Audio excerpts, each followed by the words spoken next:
우리 박수로 한번 응원을 드리겠습니다. 마스크를 쓰고 계셔서 어느 분이 새로 오셨는지 잘 확인되지 않습니다. 어떻게 보면 2부 예배 때는 한 분도 안 오셨는지도 모르겠어요. 그럼에도 불구하고 오늘 저는 요한복음 3장 16절의 말씀을 가지고 행복으로의 초대라는 제목의 말씀의 은혜를 나누려고 합니다. 사람들은 모두 다 행복한 삶을 꿈꾸며 살지요. 직장을 갖는 것도, 결혼을 하는 것도, 또 승진도 하고, 또 넓은 집에 이사 가려고 하는 것도 다 그렇습니다. 그런데 놀랍게도 지금 우리가 살고 있는 시대는 과거 어느 때보다 더 풍요롭고 잘 살게 되었지요. 지난 시대 어느 왕들보다도 우리는 잘 누리고 살고 있습니다. 그런데 사실 그럼에도 불구하고 삶이 감사하거나 만족하다고 생각하는 사람들의 수는 오히려 줄어드는 것만 같습니다. 자기가 생각하는 행복의 기준도 천차만별입니다. 어떤 사람은 돈이 많아야 된다, 어떤 사람은 스펙을 쌓아야 된다, 노후가 보장되어야 된다, 어떤 사람은 행복이라고 하는 것은 사람의 마음먹기에 달린 것이다 라고 얘기도 합니다. 그런데 놀랍게도 성경은 행복이라고 하는 단어를 몇 번이나 하나님이 말씀하셨느냐? 창세기부터 요한계시록까지 499번이나 행복에 대해서 강조하시면서 말씀하셨습니다. 성경은 어떻게 우리가 행복해질 수 있다고 말하는 것일까요? 2020년 4월에 한국보건사회연구원이라고 하는 단체에서 한국인의 행복과 삶의 질에 관한 연구 보고서를 낸 적이 있는데, 만 19세부터 80세까지 5,020명을 대상으로 행복하기 위한 조건이라는 리서치를 한 적이 있습니다. 그중에 1등을 대답한 것은 뭘까요? 좋은 배우자와 행복한 가정을 꾸리는 것. 31%의 사람들이 행복한 가정을 꾸리는 것이 행복의 조건이다라고 말했습니다. 두 번째 사람들은 인생은 뭐니 해도 건강하게 사는 것입니다 라고 26.3%의 사람들이 대답을 했고, 12.7%의 사람들은 돈과 명예를 얻는 것, 이것이야말로 행복한 삶을 사는 조건이라고 생각했습니다. 그리고 마지막으로 소질과 적성에 맞는 일을 찾아 일할 수 있다는 것이 행복의 조건이라고 대답을 했는데요. 여러분, 어떤 것이 우리의 삶의 진정한 행복이라고 고백하실 수 있어요? 이렇게 많은 사람들은 행복해지기를 원하고 행복을 꿈꾸며 살아갑니다. 그런데 정말 중요한 것은 왜 행복에 이르지 못하는 것일까요? 어쩌면 정말 중요한 본질을 놓치고 산 것은 아닐까요? 그렇게 행복에 이르는 길을 찾고 또 찾아봤지만 엉뚱한 곳에서 행복을 찾고 있었기 때문에 그 답을 발견하지 못한 건 아닐까 싶기도 합니다. 돈만 있으면 될 것 같고, 노후만 보장되면 될 것 같고, 큰 집으로 이사가면 행복할 것 같고, 연금만 넉넉하면 행복할 것 같고, 큰 차를 타면서 아프지 않으면 행복할 것 같은데, 사실 그럼에도 불구하고 결코 자신들의 삶의 진정한 행복을 누리지 못하고 있는 현실입니다. 그렇다면 진정으로 우리의 삶이 행복해질 수 있는 비결은 뭘까요? 성경은 어떻게 말씀하시는가 살펴보도록 하겠습니다. 로마서 3장 23절의 말씀입니다. 같이 읽어볼까요? 시작. 모든 사람이 죄를 범하였음에 하나님의 영광에 이르지 못하더니. 처음 교회 나오신 분이 이런 말씀을 듣다 보면 굉장히 헷갈리실 것 같아요. 저희가 2달 동안 행축을 준비하면서 금식도 하고 길거리에 나가서 전도도 하고 막 그랬잖아요. 그러면서 기대했던 것 하나가 있습니다. 정말 우리가 전하는 복음이 한 영혼을 이겨올 수 있을까? 우리가 이렇게 열심히 내서 전도를 하는 일이 어떤 영혼을 변화시킬 수 있을까? 그것을 경험하게 해달라고 오늘은 정말 많은 날들을 기도했습니다. 일부 예배에요, 한 가족이 세로를 왔는데 정말 깜짝 놀랐습니다. 누구도 전도한 사람이 없는 분이 한 가족이 데려왔는데, 누구도 이끌어주지 않는 사람인데 그냥 갑자기 쉐리빌에 살고 있는 분이 교회를 나가고 싶다, 우리 자녀들에게 믿음의 유산을 물려주고 인생을 잘 살도록 하려면 교회를 나가야 되겠는데, 그래서 제가 또 물어봤어요. 어떻게 우리 교회로 오셨냐? 가까워서. 그런데 지금까지 가까운데 왜 교회를 안 나오셨을까요? 정말 신기하기 그지없습니다. 그래가지고 설명을 드렸더니 일부 예배 때 드리고 좋았대요. 저녁에도 온대요. 오늘 이 자리에 오신 분들 중에서도 여러분 마음의 문을 활짝 열고 왜 하나님께서 나를 이곳에 초대하셨나, 그 음성이 들려지기를 주님의 이름으로 축복합니다. 먼저 행복으로의 초대를 이해하려면 세상이 말하는 행복과 교회 성경에서 말하는 행복이 다른 것을 알아야 되는데, 세상이 말하는 행복은 뭐라고 얘기하냐면요, 영어로 표현하면 해피니스 그랬어요. 그 행복은 성경에 말하는 행복은 뭐냐면 축복 그랬어요. 블레싱 그랬어요. 성경의 행복은 블레싱이고 세상에서 말하는 사람들의 행복은 해피니스였거든요. 해피니스와 축복을 뜻하는 블레싱은 완전히 다른 어원을 갖고 있어요. 해피니스는 우연히 일어나다, 우연히 만나다. 그러니까 세상 사람들이 행복이라고 하는 생각은 우연하게 만나는 일이에요. 어쩌다 경험하게 된다는 것이죠. 그래서 어원이 어디에 있느냐? 해픈에 있습니다. 단어적인 설명을 살펴보면 세상 사람들이 만나는 모든 행복은 우연하게 어쩌다가 일어난 일들이라고 하는 것이죠. 그게 행복이라고 말해요. 그러니 행복한 사람이 내일 불행해질 수도 있는 겁니다. 오늘 어려웠던 사람이 갑자기 어쩌다가 내일도 행복해질 수도 있는 것이죠. 그래서 다시 말하면 행복이란 어쩔 수 없는 가변성 아래 놓여 있다는 것이죠. 세상 사람들이 말하는 행복이 말이에요. 그런데 축복이라고 하는 블레싱이라고 하는 단어는 정말 놀랍습니다. 블레싱이라고 하는 축복의 어원은 블러드라고 하는 피를 흘리다라고 있는 것, 피를 흘리다라고 하는 단어에서 왔어요. 그러니까 성경이 말하는 축복은 누군가 나를 위해서 피를 흘려 주셨다라고 하는 걸 받아들이게 될 때 행복해진다는 거예요. 놀랍지 않습니까? 여러분을 위해서 누군가 여러분의 행복을 위하여 피 흘려 주신 존재를 받아들이는 것에서 우리의 행복이 시작된다. 그분을 오늘 여러분에게 소개시켜 드리려고 합니다. 성경에서 말하는 축복, 블레싱은 우리 주 예수 그리스도의 보혈의 피를 믿음으로 말미암아 우리의 삶에 주시는 은혜입니다. 어떤 사람이 진정으로 행복할 수 있을까요? 성경이 말하는 행복의 조건은 바로 예수님을 믿는 것입니다. 그래서 이스라엘 백성의 지도자였던 모세는 당신의 백성들을 향하여 뭐라고 선포했느냐? 우리 한번 신명기 33장 29절 행복해지기를 소원하는 마음으로 큰 소리로 한번 읽어볼게요. 시작. 이스라엘이여 너는 행복한 사람이로다. 여호와의 구원을 너같이 얻은 백성이 누구냐? 사람은 사실 누구나 다 행복하게 살도록 지음받았습니다. 에덴이라고 하는 완벽한 환경 속에서 하나님과 소통하고 사귀며 살 수 있도록 창조되었는데 인간이 타락하고 범죄하면서 하나님과의 관계가 단절된 것이죠. 그리고 나서 하나님과의 사귐이 막혀버리게 되면서 행복은 사라지고 갈등이 생기고 욕망으로 가득한 삶이 되고 말았다는 것입니다. 하나님과의 관계가 단절된 사람들의 삶은 어떻게 되느냐? 여러분, 그의 삶은 진정한 행복을 경험할 수 없는 죄 아래에 놓이게 되었습니다. 그리고 나서 그 죄의 파괴력이라고 하는 것은 우리의 삶을 100% 파괴할 수 있는 능력을 가지고 우리의 삶에 온갖 고통을 가져오게 되는 원인이 되었다는 것이 성경이 말하는 행복하지 못한 이유입니다.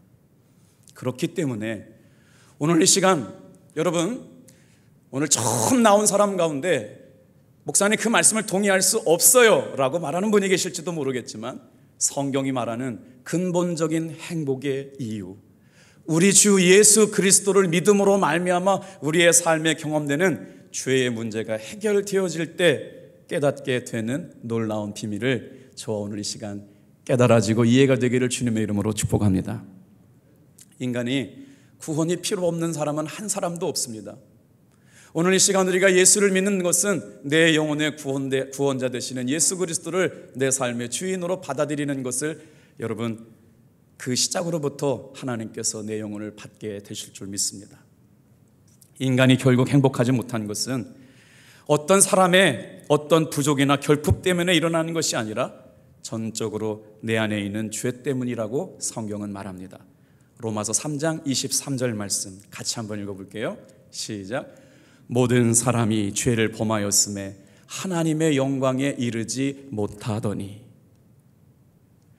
하나님은 우리와 친밀하게 살기를 원하셨는데 우리 마음속에 허물과 죄가 가득해짐으로 말미암아 우리 마음속에 하나님 두기를 기뻐하지 않은 것으로부터 하나님 앞에 우리는 타락이라고 하는 길로 들어섰어요. 멀어짐으로부터 하나님의 능력과 은혜를 경험하지 못하는 자리로 들어갔다는 것이죠.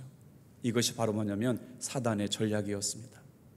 기도의 자리를 떠나고 말씀의 자리를 떠나고 은혜의 자리를 떠나고, 오늘 우리 교회는 2달 동안 543명이나 되는 성도의 이름을 매일같이 불러가면서 그들을 위해 기도했습니다. 때로는 금식도 했습니다. 그런데 그 많은 분들이 초대에 응한 것은 아닙니다. 그럼에도 불구하고 왜 전도에는 실패가 없느냐? 지금부터 주님은 그 영혼을 향하여 일하고 계실 줄로 믿습니다. 오늘 진정한 행복, 자신의 삶의 문제를 해결할 수 없는 인생들을 향하여 하나님께서 준비하시고 예비하신 그 은혜의 복음을 나누려고 합니다. 여러분, 불교의 구원관과 우리 기독교의 구원관은 차이가 다릅니다.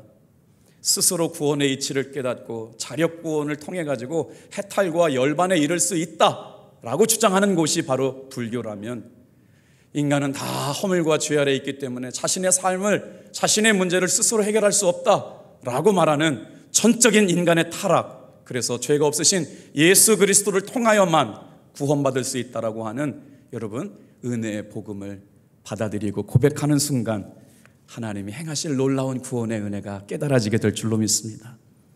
그래서 오늘 본문의 말씀은 죄의 해결에 대한 성경의 대답입니다. 죄의 문제를 해결하는 것은 오직 예수 그리스도를 믿음으로 여러분 우리에게 주시는 선물인 줄로 믿습니다. 교회 학교 어린이 시절 처음으로 들었던 이 말씀처럼 우리 한번 믿음으로 고백해 볼까요? 시작. 하나님이 세상을 이처럼 사랑하사 독생자를 주셨으니 이는 그를 믿는 자마다 멸망치 않고 영생을 얻게 하려 하심이라. 이 말씀이 믿어지는 분만 우리 크게 아멘 해볼까요?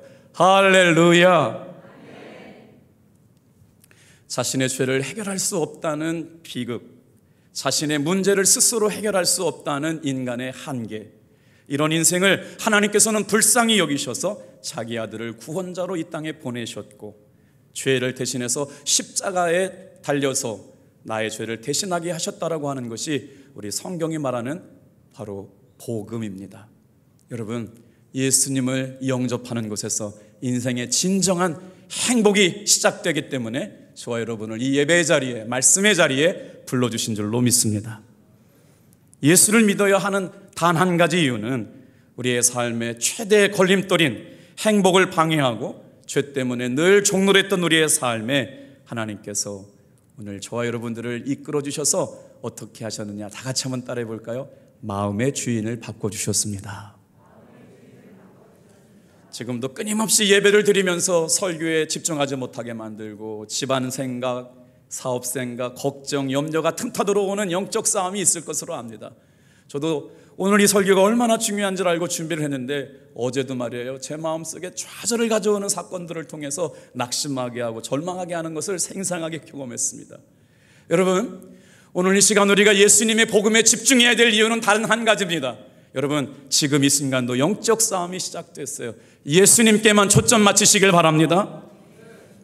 제가 이렇게 담대하게 예수님만이 유일한 삶의 소망이고 희망이라고 말씀드린 것은 여러분, 그 어느 정경에도 담겨지지 않는 이 말씀을 증거하고 싶어서 그렇습니다. 사도행전 4장 12절 말씀을 같이 한번 읽어볼게요.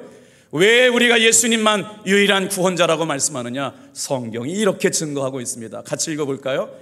다른 이로서는 구원을 얻을 수 없는, 천하 사람 중에 구원을 받을 만한 다른 이름을 우리에게 주신 일이 없습니다. 사랑하는 성도 여러분, 예수님만이 우리의 유일한 구원자 되심을 믿을 때 역사가 일어납니다. 인생의 최대의 문제 해결자이신 예수, 내 삶의 모든 문제를 알고 계시고 내 삶의 모든 약점을 알고 계시는 분께서 저와 여러분들을 고치시고 치유하시고 회복하게 하실 줄로 믿습니다. 그래서 이 귀한 초대를 받고 나오신 여러분, 예수님을 믿으면 정말 좋은 이유 세 가지를 잠시 말씀을 나누려고 합니다. 첫 번째, 다 같이 한번 따라해 주실래요? 마음의 평화가 찾아옵니다. 사람이 아무리 잘 산다고 해도 마음이 편하지 않으면 구중궁궐이 필요가 없고 천문학적인 돈이 필요가 없지요. 성경의 잠언에서는 마음의 근심은 뼈를 녹게 한다고 말씀하고 있습니다. 그런데 현대인들은 놀랍게도 마음의 평화를 잃어버리고 살아가는 사람들이 너무나도 많죠. 여러분, 직장에서의 생존 경쟁이 치열해지고 있습니다. 코로나가 되면서 점집을 찾는 사람들, 카지노 도박장을 찾는 사람들은 불경기가 되면 점점 더 많아집니다. 왜 그럴까요? 어디에서 만족을 발견하지 못하고 있기 때문에 다른 곳에서, 엉뚱한 곳에서 행복을 찾고 있는 것은 아닐까요? 얼마나 불안했으면 로또의 인생의 희망을 걸고 살아갑니까? 점집을 찾아가면서 자신의 인생의 길흉화복을 자신이 스스로 선택하지 못하고 귀신에게 의지하고 정말 중요한 일들을 결정하는 삶이 되었을까요? 그렇게 해놓고도 불안해서 밤잠을 이루지 못하는 인생들을 성경에서는 여러분 오늘 그분들을 향하여 주님께서 초대하고 계시는 것을 보게 됩니다.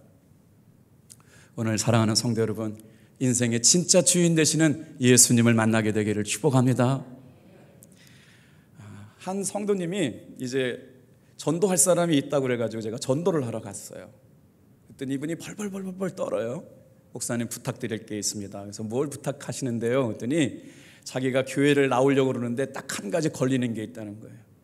어느 용한 점쟁이가 아주 비싸게 돈을 받고 와가지고 여기다가 붙이고 저기다가 붙이고 여기다 붙이고 저기다가 붙이라고 해가지고요, 세상에 자기 가게 자기 집에다가 부적을 어마무시하게 붙여놨대요. 그런데 교회를 나가려고 그러는데 이 부적 때문에 교회를 못 나가겠고 예수를 못 믿겠으니까 오셔서 부적 좀 떼달라고. 세상에 여러분, 그게 뭐라고요? 못도 못 받고요, 마음날 가고 이사 가고 싶은 날 이사도 못 가요. 웃는 분들은 경험이 있으신 분들이에요. 세상에, 그래가지고요 제가 식당부터 서랍장부터 이불장부터 띄었는데 30장이 넘더라고요. 정말 저도 깜짝 놀랐어요. 떼내도 계속 나와요. 그러면서 벌벌 떨어요. 목사님, 이거 띄고 나서 우리의 삶에, 죄송해요, 동티나면 어떻게 해요? 그거 하나 띄고 나서 못도 못 받고 불안해하고 자기가 원하는 날 이사도 못 가면서 벌벌 떨어요. 그리고 나서 그의 가정에 십자가를 걸어드렸습니다. 이제 부적 없이 편하게 잠들 수 있고, 무슨 날반 손 없는 날이라고 이사 가는 날 걱정할 것 없고, 더 이상 부적의 힘 의지하지 말고 귀신의 힘 의지하지 말고 예수님 이름 부르면 잘 될 겁니다. 마음의 평안을 찾게 될 겁니다. 얘기해 주었습니다. 사랑하는 성도 여러분, 예수님을 모시고 살아가는 사람의 마음에는 천국이 임함을 믿으시길 바랍니다. 철학자 파스칼은 사람의 마음속에 하나님이 거하시는 좌소가 있다고 얘기했어요. 멋지지 않습니까? 예수님을 주인으로 영접하고 살아가는 사람 마음속에는 하나님이 거하시는 거룩한 좌소가 있다는 거예요. 그의 얼굴을 보세요. 그의 삶을 보세요. 어려워도 포기하지 않습니다. 힘들어도 좌절하지 않습니다. 정말 죽을 것 같은 삶의 고비를 만났음에도 불구하고 포기하지 않고 기도의 자리, 은혜의 자리, 말씀의 자리에 나와 있습니다. 왜요? 그의 마음에 하나님의 천국이 임해 있고 그 마음에 하나님이 계실 만한 거룩한 하나님의 좌소를 모시고 사는 사람이 되었기 때문에 그렇습니다. 죄로 망가진 인생의 처방전은 예수 그리스도. 죄로 말미암아 죽음 앞에 놓여있는 임박한 진노와 심판과 저주 아래에 있는 사람들을 고치시는 백신은 예수 그리스도. 인간에게 구원이 필요 없는 인간은 한 사람도 없기에 진짜 행복은 예수님을 믿음으로 말미암아 허락된 은혜인 줄로 믿습니다. 그래서 이스라엘 백성들을 향하여 모세가 선포합니다. 다 같이 한번 따라합시다. 이스라엘이여, 너는 행복한 사람이로다. 합동교회 성도들이여, 당신은 행복한 사람입니다. 두 손을 들어서 옆에 분에게 축복해 주겠어요? 사랑과 정성의 마음을 담아서 둘, 셋. 당신은 행복한 사람입니다. 할렐루야. 예수님 안에 있을 때 행복해지는 것이죠. 그래서 이 안에 있으면 행복하고 이 안에서 예수님의 은혜를 경험하지 못하면 가정과 직장과 그 어느 곳에서도 진정한 행복을 발견하지 못한다는 것입니다. 그래서 예수님께서 모든 쉼과 수고와 인생의 문제를 가지고 오늘 여러분을 초대하셨는데요. 어떻게 초대하셨느냐? 이렇게 초대하셨습니다. 마태복음 11장 28절이에요. 같이 읽어볼까요? 시작. 수고하고 무거운 짐진 자들아 다 내게로 오라. 내가 너를 쉬게 하리라. 어느 경전에서 어느 말씀에서 수고하고 무거운 짐진 자들을 초대하고 계시는가요? 우리 주 예수 그리스도만 수고하고 문제 많고 아픔과 상처 많은 인생들을 여러분 참된 행복을 주실 수 있는 구원의 창시자인 줄로 믿습니다. 행복을 만드신 분이기 때문에 주실 수 있다는 것이죠. 예수님을 믿어서 가장 좋은 이유는 우리의 삶의 마음의 평화, 그 어느 곳에서도 경험할 수 없는 마음의 평화를 누리고 살 수 있다는 것이죠. 자, 두 번째, 삶에 좋은 일이 일어난다는 것입니다. 예수님을 믿고 살아가는 우리의 삶에 가장 좋은 일은 삶의 형통이 있다는 것이죠. 어떤 사람이 자신의 삶이 행복해지지 않기를 원하는 사람이 어디 있을까요? 그런데 어떤 사람은 열심히 일해도 자꾸 어려운 일이 생기고 본인이나 가정이나 자녀들에게도 모두 어려운데 이유를 알 수 없다는 것이 우리 삶의 여러분 절망이고 한계 아닐까요? 안 되는데 이유를 알 수가 없어요. 방법을 찾을 수가 없어요. 그래서 뭐라 그래요? 운명이거니 팔자거니 여기고 삽니다. 여러분, 제가 믿음을 가지고 살면서 깨달은 게 있습니다. 왜 우리에게 점쟁이가 필요 없느냐? 왜 우리에게 점괘가 필요 없느냐? 오늘 내가 죽을 운명이라도 예수 안에 있는 사람은 삶의 운명을 바꾸어 주실 줄 믿습니다. 어떤 사람은 손금을 보고 그가 잘 될 거다 잘 못 될 거다 판단하고 살아가지만 여러분, 오늘 내가 죽을 운명이라도 예수 안에 있으면 하나님께서 나의 삶의 운명을 바꾸어 주셔서 생명 가운데 이끌어 주실 줄 믿습니다. 한 집사님이 남편이 아주 좋은 회사에 다녔어요. 좋은 직장에 1억이 넘는 연봉이 승승장구하고 좋은 직장에 다니고 있었는데 어느 날 갑자기 남편이 자기를 사랑하지 않는다는 걸 알게 되었습니다. 그러면서 일주일 사이에 어떤 일이 일어나느냐, 깊은 우울증에 빠지고 있어요. 언니가 급하게 목사님 우리 집에 좀 신방와 주셔야겠습니다. 왜요? 그랬더니 동생이 우울증에 빠졌는데 일주일 만에 밤잠을 이루지 못하고 쌀이 얼마나 빠졌는지 이러다가 큰일 날 것 같다고. 밤 12시에 신방을 갔는데 이거 보니까 정말 큰일이 난 거예요. 그래서 왜 이렇게 마음에 근심이 많으냐 그랬더니 남편이 자기를 더 이상 사랑하지 않는 것 같다는 거예요. 거기에 직원이 3,000명 정도가 되는데 이쁜 여자들을 만나는 것 같다고, 둘째를 임신하지 못했다고 그러면서 일어나지 않는 일들을 다 끌어다가 혼자 깊은 우울증에 빠지고 있더라고요. 열심히 기도도 하고 권면도 하다가 그 근처에 태백 정신과 원장님이 우리 장로교 목사님의 사모님이셨어요. 서울연세대학교에서 정신과 의학 박사를 2개나 받으셔가지고 기도도 많이 하고 상담도 많이 했는데 전문가의 도움을 받으려고 원장님께 가서 우리 교회 집사님이신데 좀 부탁드립니다. 제가 놀라운 경험을 했어요. 집사님, 예수님만 바라보세요. 예수님을 의지하세요. 예수님께 부탁드리세요. 그러면 당신의 모든 문제가 해결돼요. 저도 깜짝 놀랐어요. 정신과 의사라면 다른 얘기해 주셔야 되는 거 아니에요? 의학 박사가 학위가 2개나 있으면 다른 얘기해 주셔야 되는 거 아니에요? 그런데 말이에요, 대한민국의 많은 의사 선생님, 정신과 선생님들은 쉬운 길을 택한다는 거예요.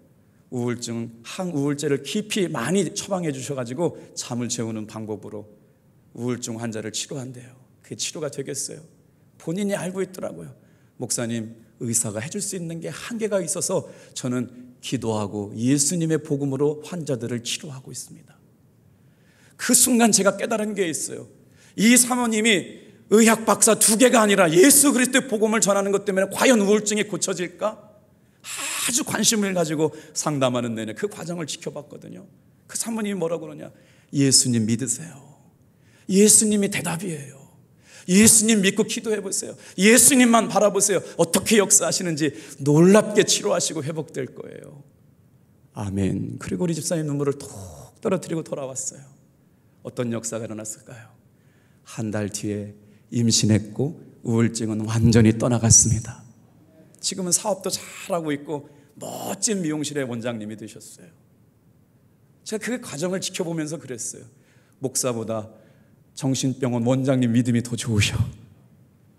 그래, 정신과 원장님이 예수 믿으라고 고치시는 것이 복음이라면, 야, 목사는 더 두 번, 세 번 믿음을 가지고 선포해야 되겠다. 다 같이 한번 따라 합시다. 예수님을 영접하면 좋은 일이 일어납니다. 예수님을 영접하면 악한 영이 떠나갑니다. 예수님을 영접하면 우울한 일이 없어집니다. 좋은 일이 많아지고 인생의 문제들이 술술 풀리게 되는 것이죠. 때로는 조금 시간이 걸릴 수도 있습니다. 예수님을 주인으로 받아들이는 순간 내 삶에 꼬여있던 것들, 묶여있던 것들이 풀려지기 시작합니다. 그 인생의 주인을 잘못 발견한 사람은 술을 의지해서 술 중독에 빠지고, 돈이 인생이 되어버린 사람은 도박 중독에 빠지고, 처참하게 인생을 마감하는 사람들을 너무나도 많이 봤습니다.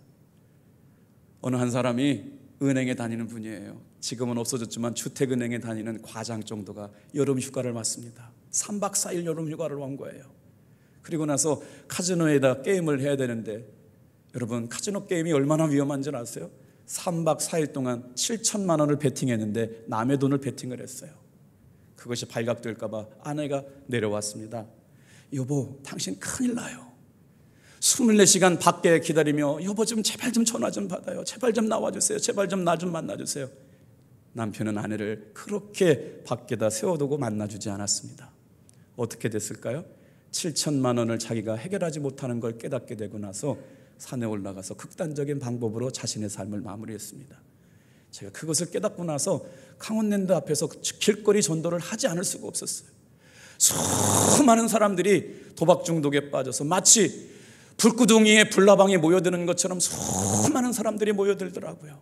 그래서 카지노 게임 매표소에 왔어서 예수님 믿으세요. 하나님 당신을 사랑하십니다. 집으로 돌아가십시오. 카지노 도박 가지고 딴 돈 갖고 인생의 행복을 찾을 수가 없습니다. 제가 가르쳤던 아이의 엄마가 식당에서 일을 했는데 카지노에 올라가요. 도박 중독에 빠져 있어가지고 얼마를 땄느냐? 1억 5천을 땄어요. 놀라운 일 아닙니까? 그런데 지금도 카지노에 가서 딴 거 다 잃어가지고요, 그곳을 벗어날 수가 없어요. 1억 5천 잭팟이 터지려면 800만 분의 1의 가능성에 합격해야만 그런 일들이 일어나거든요.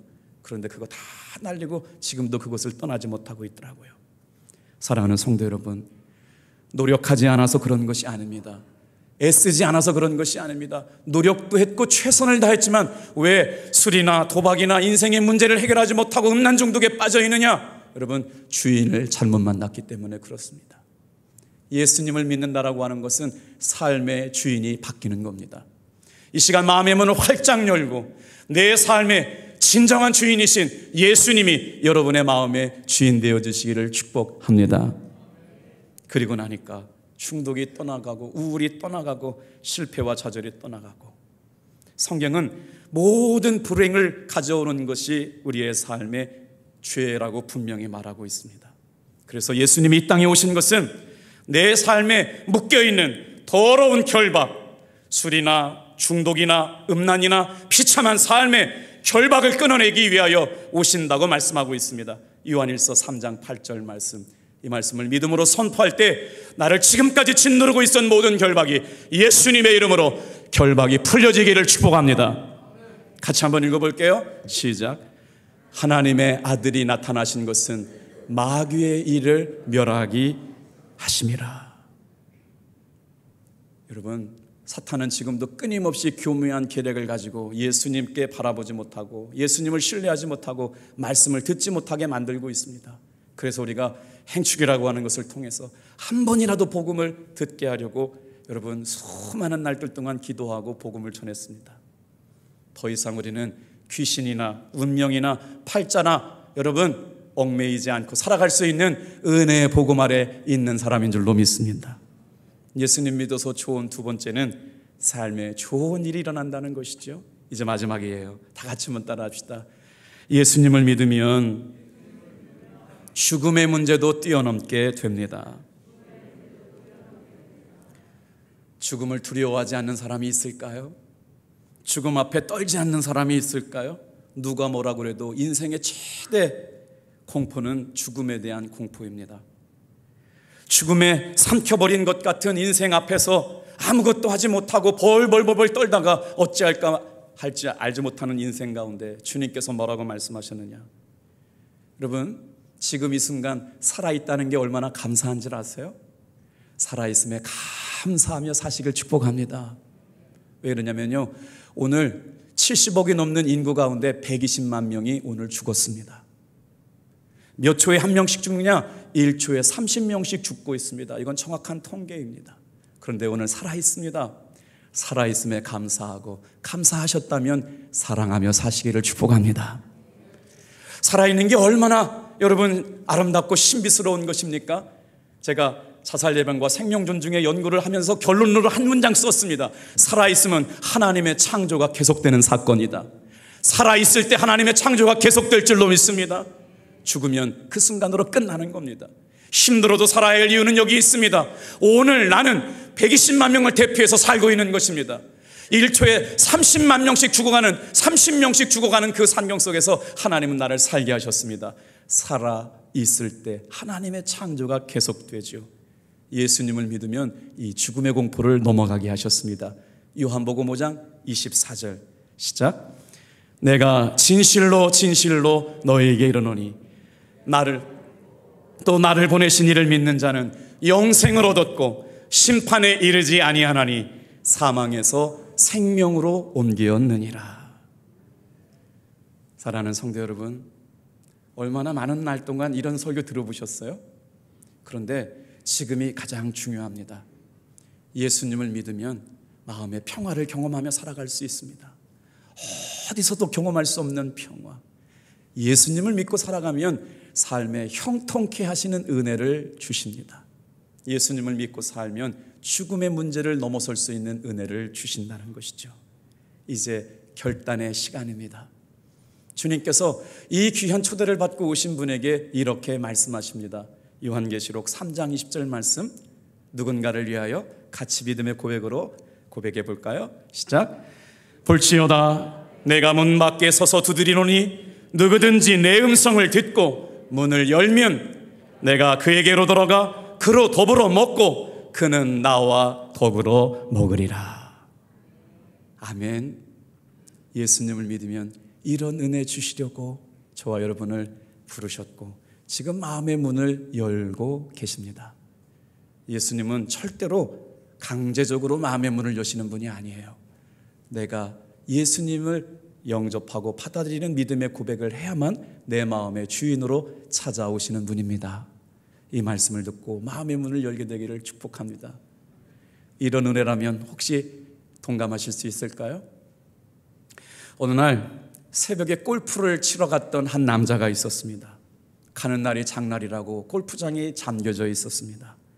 골프 치러 가면서 아내를 온누리교회에다가 태워다 주고 왔는데 이게 웬일인지 골프를 치러 갈 수 없게 화난 마음으로 교회를 향하여 가고 있었는데 그날따라 유독 온누리교회에서 들려지는 찬송이 귀에 거슬렸답니다.